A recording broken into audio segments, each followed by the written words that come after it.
북한은 자신들은 선제 핵 공격을 할 수 있고 재래식 전쟁이 언제든지 핵 전쟁으로 넘어갈 수 있다는 겁니다. 결국은 자신들이 먼저 선제 핵 공격을 한다면 이것은 가 될 수밖에 없다라는 것이죠.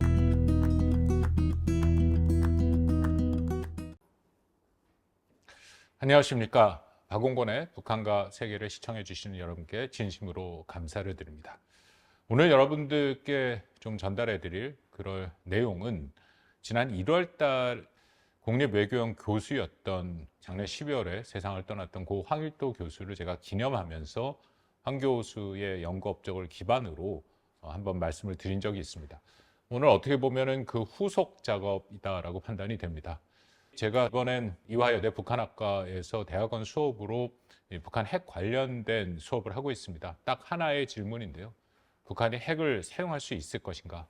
그 질문을 갖고 대학원생들 한 수명 가까이서 저희가 15주를 고민을 하고 있는데 굉장히 많은 논문들과 또 여러 가지 저서들을 봅니다. 국내외 연구자들 나름 꼼꼼히 제가 좀 챙겨서 어떤 것을 읽어야 될지를 좀 제가 구분해냈는데 글쎄 뭐 제가 아직도 과문한 탓인지 모르겠습니다만 역시 황일도 교수의 연구 보고서들이 가장 탁월하다라고 생각을 합니다. 여러 가지 자료의 수준, 논리적인 것, 또 이론의 검토, 여러 모든 면에서 황일도 교수의 연구 업적보다 더 나은 것을 아직은 발견하지 못했다라고 생각이 듭니다. 지난 1월 달에 이어서 두 번째 시간으로 생각을 하고 좀 들어주시면 좋을 것 같습니다. 제가 오늘 이것을 다시 준비하게 된 계기는 지난 3월 8일에 북한이 핵 추진 잠수함을 건조하고 있다라고 하면서 사진과 함께 김정은이 직접 건조 현장을 현지 지도했다라는 것을 보여줬습니다. 북한식 표현이하면 이런 표현이 나옵니다. 핵 동력 전략 유도탄 잠수함이다라는 거죠. 쉽게 말씀드려서 핵 추진 잠수함입니다. 북한이 김군옥 영웅함이라 해갖고 좀 굉장히 기형적인 그런 잠수함을 만들었는데 지난 2021년에 8차 당대회 때 국방발전 5개년 계획을 얘기하면서 핵심 무기 체계 중에 하나가 핵 추진 잠수함을 건조하겠다라는 거였습니다. 굉장히 어려운 작업이죠. 그래서 그간의 진척을 정확하게 보여주지 못하고 있다가 이번에 보여줬다. 국방발전 5개년 북한이 주장하고 있는 게 올해가 마지막입니다. 9차 당대회가 내년 정도에 있을 가능성이 있는데 9차 당대회에서의 이 5개년을 평가하는데요. 나름대로 북한이 5개년의 핵심 무기, 전략 무기라고 밝힌 것은 거의 다 했습니다. 물론 완성도나 실제 사용 뭐 그런 것은 별개지만 거의 보여주긴 했습니다. 마지막 남은 이 퍼즐이 핵 추진 잠수함이었는데 이것도 보여줬습니다.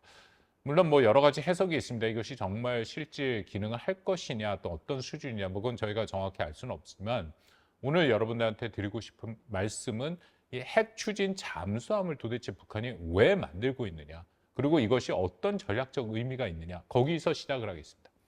그 시작의 맨 앞부분에는 어떤 내용이 있냐면 지난 1월 달에 황일도 교수를 기념하면서 찍은 그 질문이 여전히 유효합니다. 그 질문에 따라서 제가 이 핵 추진 잠수함을 맨 마지막에 놓고 얘기를 하겠습니다. 핵심 질문은 이겁니다. 북한이 미국을 상대로 핵에 대한 공격, 타격 능력을 제대로 갖추지 못했는데 왜 북한이 끊임없이 먼저 핵을 사용하겠다라고 계속 주창하는가? 더 한 줄로 얘기하면 북한이 정말 핵을 사용할 수 있는가라는 내용입니다. 오늘 뭐 그것에 대한 자세한 얘기를 드릴 수는 없을 것 같고요. 그것은 1월 달에 제가 찍은 그 동영상을 참고해 주시면 좋을 것 같습니다. 이제 중요한 것은 북한이 미국을 상대로 공격할 수 있는, 핵으로 공격할 수 있는 능력이 최소 수준이라도 있어야 핵을 한국을 향해 사용할 수 있다라는 겁니다.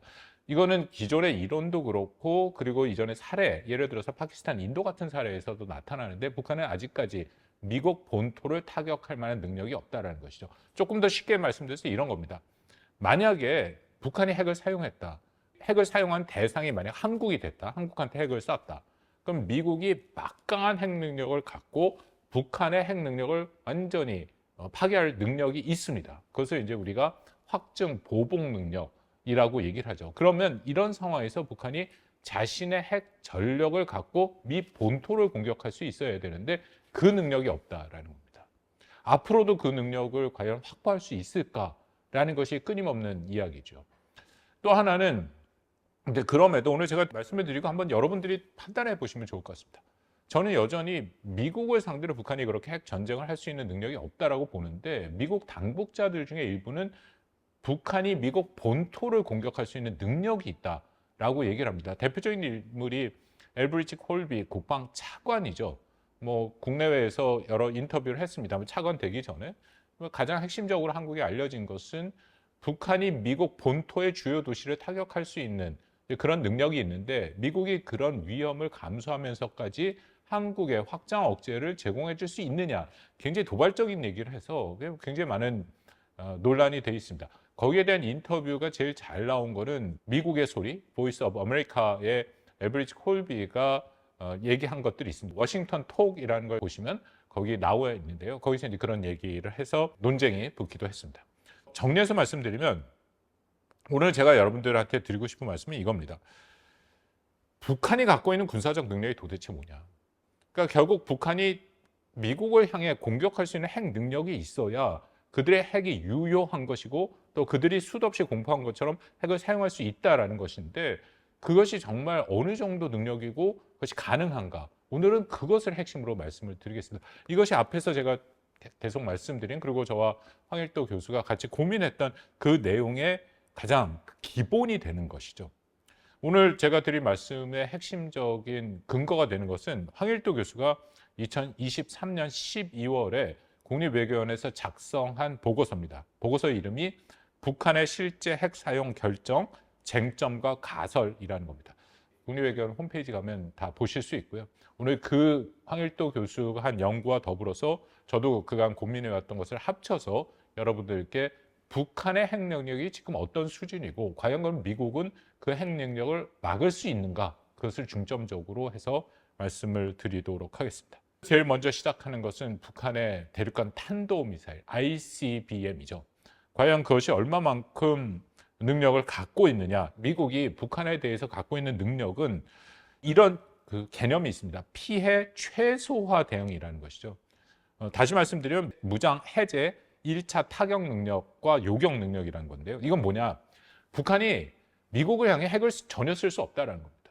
북한이 핵을 쓰려고 하는 그런 상황에서 미국은 그것을 완벽하게, 북한의 핵 능력 자체, 핵을 쓸 수 있는 그런 모든 상황들을 다 막을 수 있다는 거죠. 억제 이론은 두 가지가 있는데, 하나는 응징적 억제가 있고요. 또 하나는 방어적 억제가 있습니다. 그러니까 쉽게 말씀드려 이런 거죠. 방어적 억제라는 것은 상대편이 나를 때리려고 할 때 내가 그것을 막는 겁니다. 그러면 저한테는 피해가 오지 않는 거죠. 그것이 방어적 억제고, 응징적 억제는 뭐냐? 상대편이 날 때리려 하면 맞습니다. 어쩔 수 없이 맞는데 대신에 저도 또 때릴 수 있다는 거죠. 그래서 서로 간에 때리기 때문에 피해를 입을 수밖에 없다. 그렇다면 처음 때리는 사람이 때리면 나도 맞는데 과연 이것이 때릴까 하는 이제 계산을 하게 된다는 것이고요. 특히 핵무기 같은 경우에는 서로 한번 때리고 저쪽에서 때리고 하는 것이 아주 절멸적 피해를 주기 때문에 결국은 공포의 균형이 이루어져서 핵을 쓸 수 없다라는 그런 얘기입니다. 북한이 노리고 있는 것이 억제적 핵 능력을 갖고자 하는 것인데, 그 의미는 미국이 핵을 쐈을 때 자신도 거기에 핵으로 대응을 해서 미국한테 피해를 주겠다는 거죠. 근데 제가 말씀드린 피해 최소화 혹은 무장해제 1차 타격이라는 것은 아예 북한이 때리려고 할 때 미국이 그것을 못 때리게 막는다는 겁니다. 미사일을 쐈는데 미국한테 오지도 않는 것이고, 그리고 미사일을 쏘기 전에 이미 미국이 그것을 사전 탐지해서 그것을 공격해갖고 미사일 발사 자체를 막을 수 있다. 그 두 가지를 얘기를 하는 거거든요. 다시 한번 말씀을 드리면, 발사가 임박했다고 판단할 경우에 사전에 이를 지상에서 조기에 정밀 타격하는 것. 그 방법이 하나가 있고, 또 하나는 설사 이 1차 타격에서 북한이 가까스로 살아남았다 하더라도, 그래서 미사일 발사를 했습니다. 그렇다 하더라도 알래스카나 캘리포니아에 배치된 이 지상 탄도 요격 미사일이 있습니다. GBI라고 불리는 것. 이것을 통해서 요격할 수 있다. 그렇다면 어쨌든 북한이 쏘는 미사일은 미 본토를 타격할 수 없다라는 그런 얘기입니다. 이것이 가장 핵심적인데, 이 능력들을 한번 말씀을 드리도록 하겠습니다. 물론 북한은 이런 능력들을 자신들이 갖추기 위해서 세 가지 작업을 최근 몇 년 사이에 해왔는데, 첫 번째는 은폐 작업입니다. 자신들이 갖고 있는 이 핵 능력을 숨기는 거죠. 그래서 미국이 그것을 사전 탐지나 보지 못하도록 합니다. 그렇다면은 당연히 자신들의 핵 능력의 생존성이 커지니까 미국을 공격할 수 있는 그런 여지가 커진다. 그게 첫 번째 은폐 작업이고요. 두 번째는 강화 작업이라는 겁니다. 자신들이 갖고 있는 전력을 잘 보호하는 거죠. 뭐 지하에 집어넣거나 아니면 벙커에 집어넣거나 해갖고 미국이 조기 격파를 하지 못하도록 그것을 방어하는 이제 그런 것을 강화하는 그런 작업이고요. 세 번째는 여유분 확보 작업입니다. 무슨 말씀이냐면 탄두 수량 자체를 늘리는 거죠. 그래서 많이 갖고 있어서 뭐 설사 일부가 미국에 의해서 부셔지거나 미국에 의해서 제거되더라도 나머지 분량을 갖고 미국을 공격할 수 있다. 그러니까 세 가지 은폐 작업이나 강화 작업 그리고 여유분 확보 작업 이 모든 것들을 북한은 그간 수년 동안 해왔다. 근데 과연 그것이 얼마만큼 효과가 있을까라는 것을 한번 말씀을 드리겠습니다. 첫 번째, 미국이 북한을 타격할 수 있는 능력이 과연 어느 수준인가? 여기에 대해서는 아까 말씀드린 황일도 그 교수의 보고서에 자세하게 나와 있습니다. 이 보고서에도 인용한 것을 보면 미국에서 된 연구들인데 2017년에 나온 미 의회 조사국 보고서와 또 스트래트4라는 곳에서 나온 그 보고서들이 있습니다. 그 외에도 다양한 자료를 갖고 황 교수가 설명을 했는데요. 뭐 2017년이기 때문에 조금 시간이 지났습니다만 그 이후에 진행된 상황까지 제가 아는 상황까지 같이 포함해서 말씀을 드리도록 하겠습니다. 북한 핵을 미국이 타격할 수 있는 능력은 있다라는 거죠. 북한의 핵을 타격하기 위해서 미국이 먼저 가용하고자 할 수 있는 것은 전투기 또 그리고 전략 폭격기입니다. 이쪽에 관심 있는 분들에게는 잘 알려져 있는 B2 전략 폭격기가 있고요. F-22 스텔스 랩터라고 불리는 스텔스 전투기가 있습니다. 뭐 세계 최강이라고 불리는 전투기죠.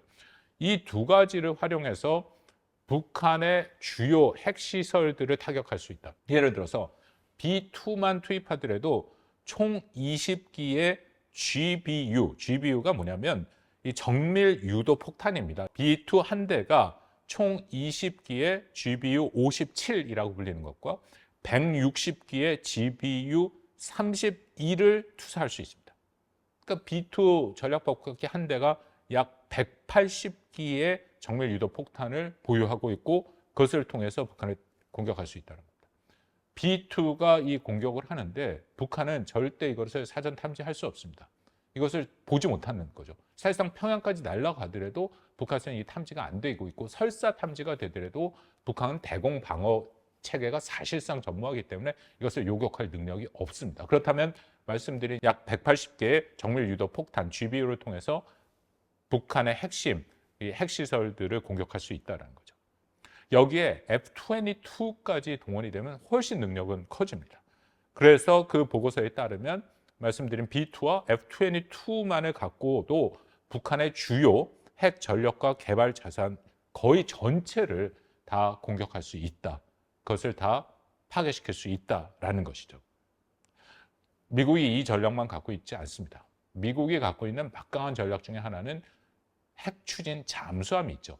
이 오하이오급 잠수함 같은 경우에는 여기에 토마호크 순항 미사일이 약 300여 기 정도가 한 대에 실려 있습니다. 이것까지 포함해서 말씀드린 B2, F-22 그리고 오하이오급 잠수함까지 포함하면 약 1000개 내외의 지상 표적과 100개 안팎의 지하화, 벙커화된 북한의 표적을 동시에 감당하고 동시에 타격할 수 있다는 겁니다. 막강한 능력을 갖고 있다고 보시면 될 거고요. 미국 전력만 얘기하고 있는데 한국 전력은 또 빠져 있습니다. 우리가 갖고 있는 F-35가 있고요. 우리도 정밀 유도 폭탄들이 다 있습니다. 만약에 한국의 전력까지 같이 동원된다면 사실상 북한의 무장 해제가 가능하다라는 것이 보고서의 핵심입니다. 물론 여기 한국 얘기는 없습니다만 미국 전력만은 갖고 그렇게 가능하다라는 것이고요.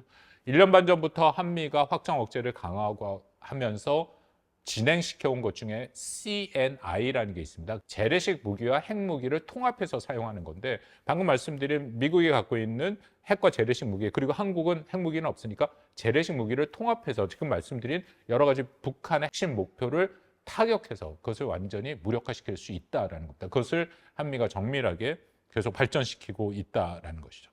북한이 모르지 않죠. 그러니까 나름대로 여기서 자신들이 파괴를 줄이고 생존성을 높이기 위한 여러 가지 작업들을 하고 있다. 특히 대륙간 탄도미사일 같은 경우에는 작년 10월 달에 화성 19라에서 최종편을 보여줬고 계속 최근에 보여주는 대륙간 탄도미사일은 두 가지 특징을 갖고 있습니다. 하나는 고체 연료고요. 또 하나는 이동형입니다. 이동형이라는 것은 말 그대로 이동과 은폐가 가능한 거고 고체형 연료라는 것은 주입 기간이 빠르기 때문에 신속 발사가 가능하다. 그러니까 북한도 이제 나름대로 한미가 갖고 있는 전력을 알기 때문에 그것을 타파하기 위해서 이런 것들을 만들고 있는데요. 문제는 이것이 그만큼 효과를 크게 볼 수 없다라는 겁니다. 왜냐하면 일단 북한 영토가 너무 좁습니다. 영토가 좁다라는 것은 그만큼 감시 정찰이 용이하다라는 겁니다. 예를 들어서 중국과 러시아 같은 경우는 힘들죠. 중국과 러시아가 워낙 광범위하고 땅이 크기 때문에 얼마든지 자신들의 핵심 전력을 숨겨놓을 수 있는데 북한은 그렇지 않다는 겁니다. 이미 공개될 수 없는 자료들이긴 하지만 한국과 미국이 북한이 갖고 있는 핵 전력에 대해서는 분명한 목표물들을 사전 식별해 놓고 있고 그것을 감시 정찰을 하고 있다. 예를 들어서 미국과 동맹국들이 유사시에 가동할 수 있는 그런 감시 정찰 자산이 약 20개의 위성 자산이 있습니다. 거기에 4개 정도의 고정형 고고도 무인 정찰기가 있고요. 또 4개 정도 북한 지역 관통형 스텔스 무인 정찰기가 있습니다. 여기에 미국의 연구에 따르면 유사시에 전체 북한 도로의 97%가 상시적인 감시 태세에 있다. 그러니까 북한이 뭘 할지, 북한이 미사일을 쏠지, 북한이 핵을 어떻게 준비하고 있는지를 볼 수 있다는 겁니다. 97%를 얘기하고 있습니다. 현재에서는 아마도 이 능력이 더 나아지고 있고 계속 발전되고 있다. 물론 이런 능력들은 상당히 고급 수준의 비밀이기 때문에 외부에 알려지진 않았습니다만 미국이 특히 AI를 활용해서 첨단 기술들을 활용해서 그것이 실제 접목되고 있는 게 최근에 몇 년 사이의 추세를 보면 오히려 감시 정찰 능력은 더 향상됐을 가능성이 크다고 생각이 됩니다. 북한이 나름대로의 생존성을 높이기 위해 하고 있는 것 두 번째, 방호 강화에 대해서 말씀드리겠습니다. 방어 강화라는 것은 북한이 자신들의 핵 전력을 보호하기 위한 그런 조치들을 하고 있다. 그래서 아까 방금 말씀드린 재래식, 미국과 한국이 갖고 있는 재래식 전력만으로 북한의 핵심 핵 능력을 완전히 제거할 수 없다면 핵 전력을 동원할 수밖에 없죠. 과연 미국이 갖고 있는 능력이 되는가? 그 부분을 한번 말씀을 드리겠습니다. 미국이 갖고 있는 핵 전력은 이제 3축 체계라고 흔히들 얘기하죠. 하나는 전투기, 전략폭격기에서 사용되는 핵이 있고요. 또 하나는 ICBM, 대륙간 탄도미사일을 활용한 핵 투사가 가능합니다. 그리고 세 번째는 핵 추진 잠수함을 통해서 발사되는 잠수함 발사 탄도미사일들이 있죠. 이 세 개 중에 미국이 중점적으로 활용하고 그리고 효과가 가장 큰 것은 잠수함 발사 탄도미사일입니다. 현재 미국이 실전 배치해 두고 있는 전체 핵 탄두의 70% 정도가 이 잠수함 발사 탄도미사일이 있고요.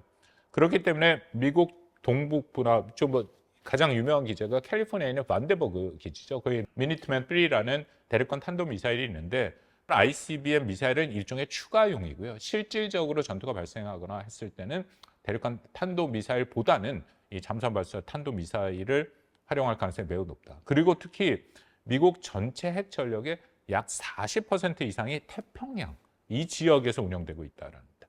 예를 들어서 좀 말씀을 드리겠습니다.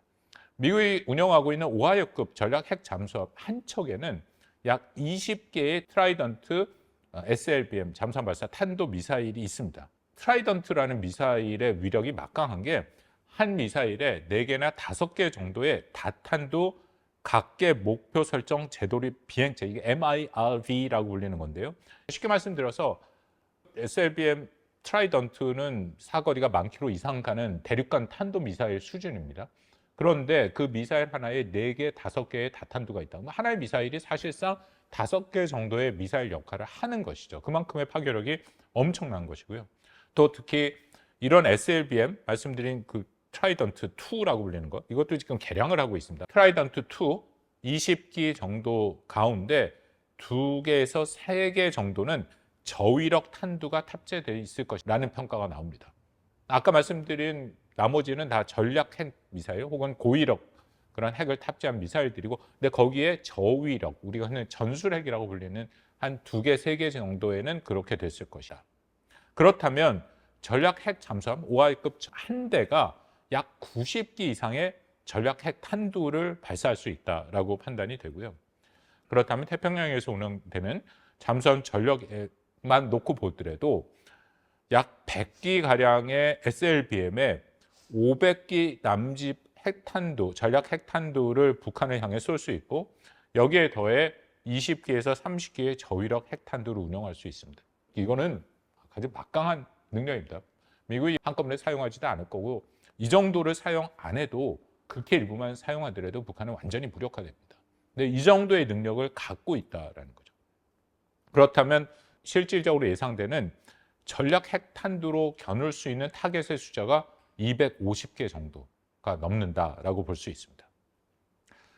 북한이 현재 어느 정도의 이동식 미사일 보관 시설을 갖고 있는지, 아니면 북한이 이 저장소 형태로 지하로 들어가는 게 사일로라고 부르는데 북한이 그것을 구축하고 있는 것을 알려지고 있습니다. 어느 정도 갖고 있는지 그것은 저희가 정확히 판단을 할 수 없습니다. 민간 차원에서는 그렇죠. 물론 한미 정부 당국에서는 일정 수준 판단을 하고 있으라고 생각합니다. 그래서 그냥 추정으로 말씀드리면 예를 들어서 북한이 100개 정도의 이동식 미사일 보관 시설이 있고 또 한 200개 정도 사이로 절대 없다고 생각하는데 그 정도로 보유하고 있다 하더라도 제가 방금 말씀드린 SLBM을 활용해서 만약에 미국이 북한을 공격한다면 살아남을 수 있는 북한의 핵미사일은 0개에서 1개 정도에 불과하다라는 것입니다. 거의라는 표현이 좀 애매합니다만 북한의 핵능력 완전히 무력화할 수 있다라고 보는 것이 합리적이다라고 생각을 합니다. 또 하나, 트럼프 일기 때 핵심적으로 핵능력의 현대화 사업을 했습니다. 주로 했던 저위력 핵을 개발한 것이고요. 대표적인 게 2020년에 실전 배치가 됐는데 W76-2라는 잠수함 발사 저위력 핵을 실전으로 배치를 했습니다.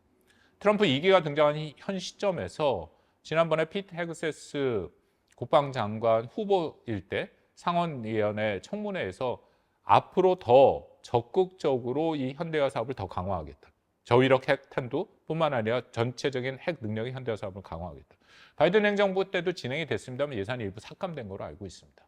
그렇다면 미국의 현 트럼프 행정부는 이것을 훨씬 강화하겠다 얘기를 했고 헤그세스가 말한 그 배경의 주요 대상 중에 하나가 북한이었습니다. 그러니까 북한 핵에 대해서 어떻게 대응을 할 거냐 하면서 나온 얘기 끝에 저위력 핵 현대화 작업을 강화하겠다. 그렇다면 지금 말씀드린 그 수치들이 앞으로는 훨씬 더 미국의 능력에 더 배가가 될 가능성이 크다라는 거죠. 그리고 이 저위력 핵무기의 무서움이라는 것은 이런 겁니다. 북측에 지하 벙커가 있습니다. 지하 벙커를 뚫기 위해서 저위력 핵무기를 사용을 한다면 이것을 무력화하고 나서 핵무기의 가장 큰 문제인 낙진이라든지 방사선 오염 같은 게 있지 않습니까?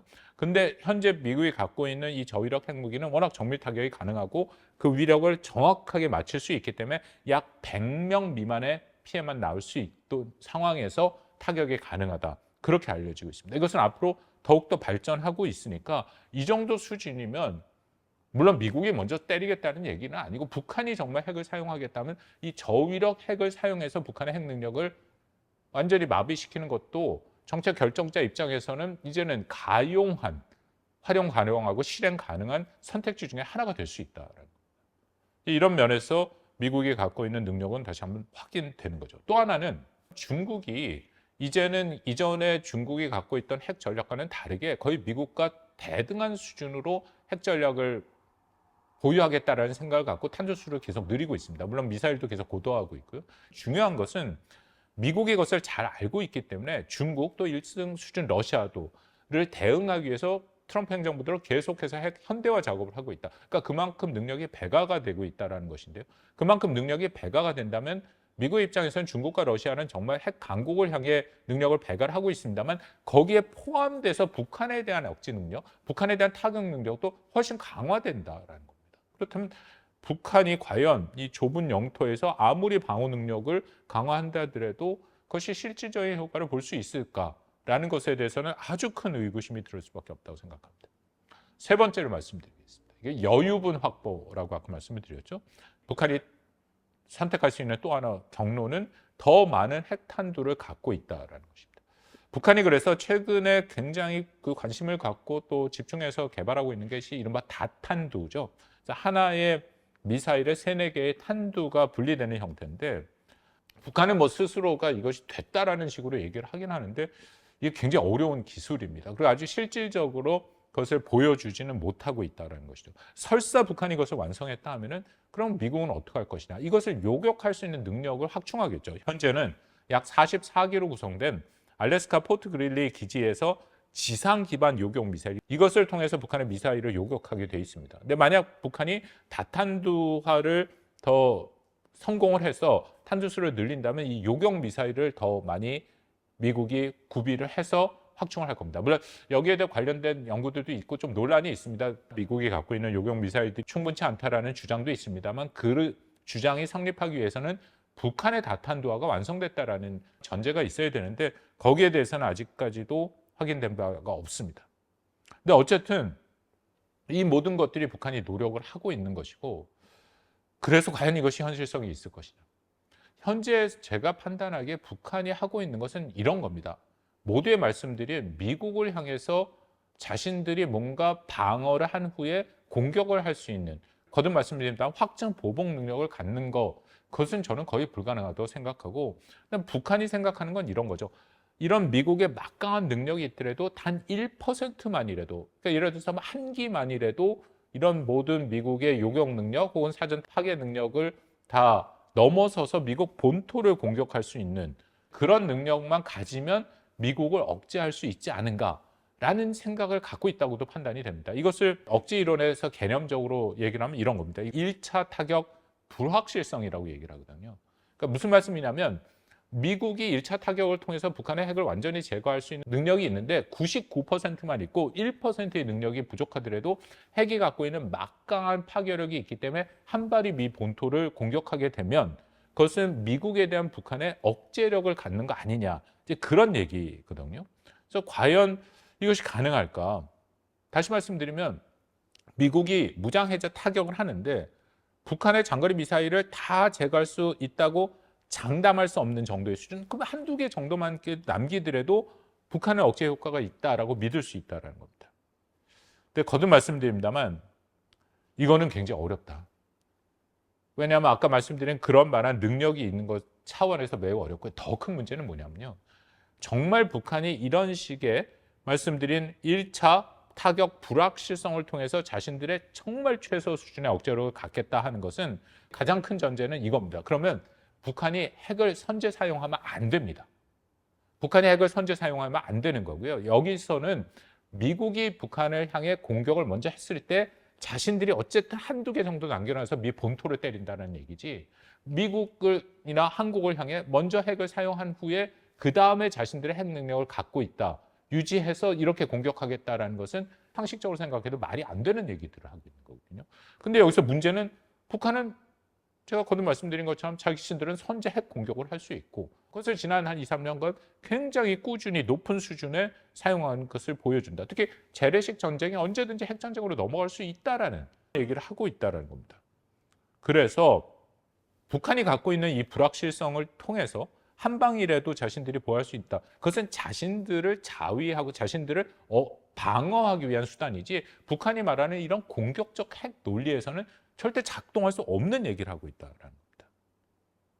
결국은 이렇게 해서 시작을 자신들이 선제 핵 공격을 한다면 이것은 자살 행위가 될 수밖에 없다라는 것이, 굉장히 불안정하게 한 방이라도 미국 본토에 타격할 가능성이 있을까 말까 하는 그 정도 수준이고, 오히려 미국이 갖고 있는 압도적 핵 능력으로 북한은 완전히 갖고 있는 핵 능력뿐만 아니라 북한의 국가 자체가 소멸될 수 있는 미국의 확실한 확정 보복 능력, 1차 타격 능력을 갖고 있다는 겁니다.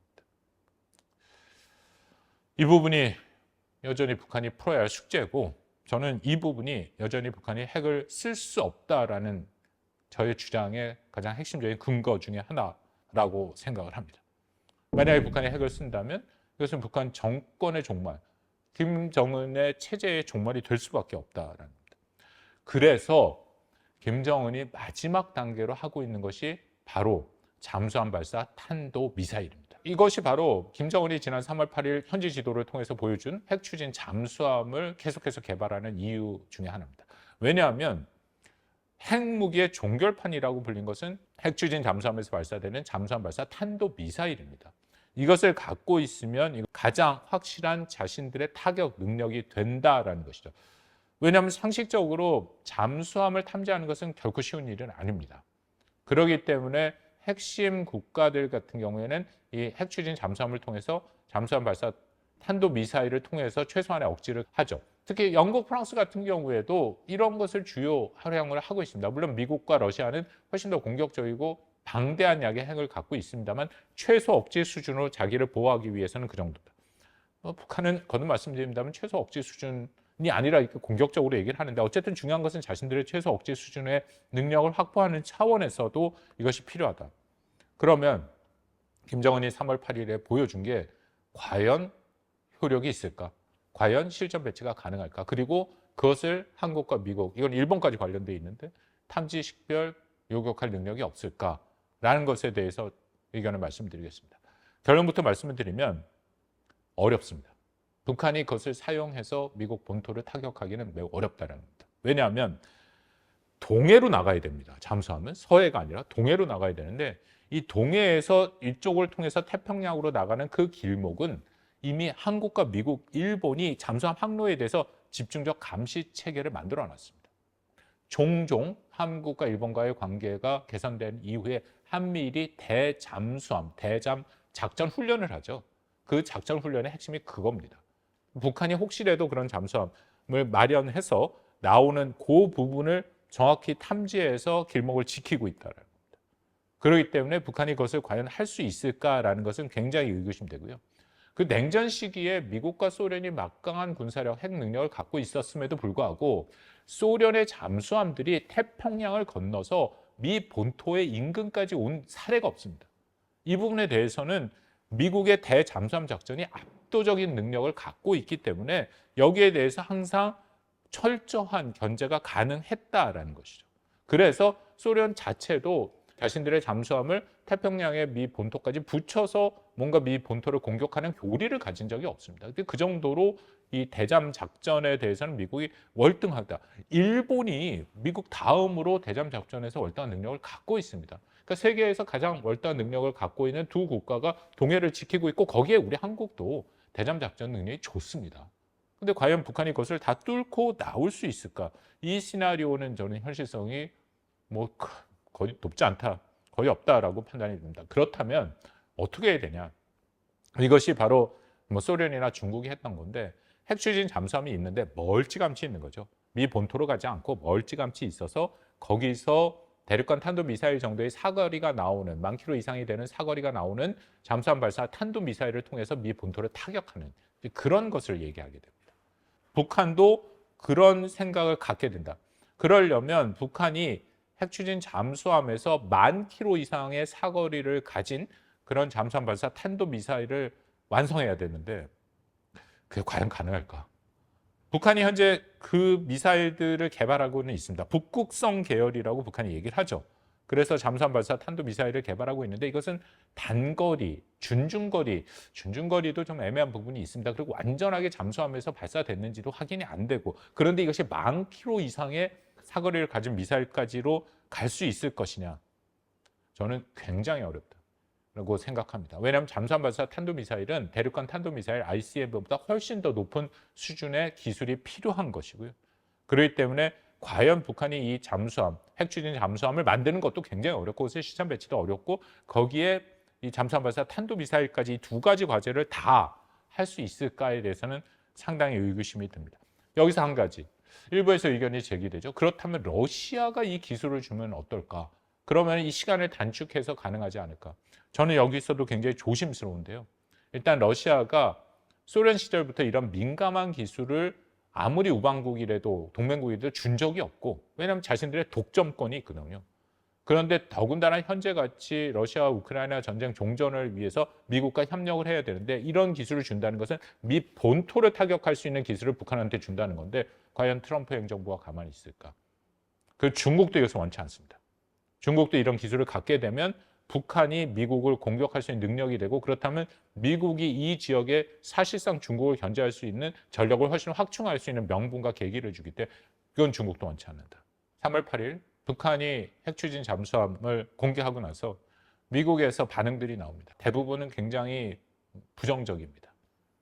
핵추진에 필요한 재료와 지식을 습득하는 것 시간 엄청 걸리는 일이다. 중국도 굉장히 오래 걸렸고 또 이 원자로 핵 추진 잠수함에 필요한 원자료를 설계하는 것도 굉장히 어려운 일이고, 더군다나 잠수함에서 탄도미사일을 발사하는 것은 육지에서 미사일을 발사하는 것보다 훨씬 더 어렵다. 그것이 다 된다 하더라도 지금까지 미국같이 가장 높은 수준의 기술과 많은 경험과 실질적으로 핵 추진 잠수함을 다 운영하고 있는 국가조차도 이런 전략 핵 잠수함을 건조하는 데 최소한 8년, 9년이 걸린다. 잠수함 건조의 문제뿐만 아니라 이것을 실제 운영하는 데에도 그만큼 최소 2, 3년이 걸린다. 물론 북한은 안전성 같은 것을 무시하고 들어간다면 빨리 할 수 있지만 그만큼 실패 확률이 높다는 거죠. 그리고 더불어서 여전히 미국의 전문가들은 북한이 정말 그래서 핵 추진 잠수함을 만들었다 하더라도 미국이 충분히 탐지해서 격침할 수 있다. 북한이 만들고 있는 이 로미오급 잠수함 같은 경우는 소음이 심해서 탐지가 가능하고, 말씀드린 한미일의 월등한 대잠 작전 능력으로 탐지 식별 격파까지도 가능하다. 오늘의 말씀을 정리하겠습니다. 북한은 핵 능력이 없습니다. 그럼에도 계속해서 자신들이 선제 핵 공격을 할 수 있고 재래식 전쟁에도 핵을 쓸 수 있다라고 얘기를 합니다. 거듭 말씀드립니다만 이것은 명백히 김정은의 자살 행위가 될 수밖에 없습니다. 세계 어떤 국가도 이런 막강한, 더군다나 한미가 연합으로 갖고 있는 이 전력을 넘어설 수는 없다라고 생각이 듭니다. 김정은의 북한이 비핵화를 해야 되는 충분한 이유라고 생각합니다. 감사합니다.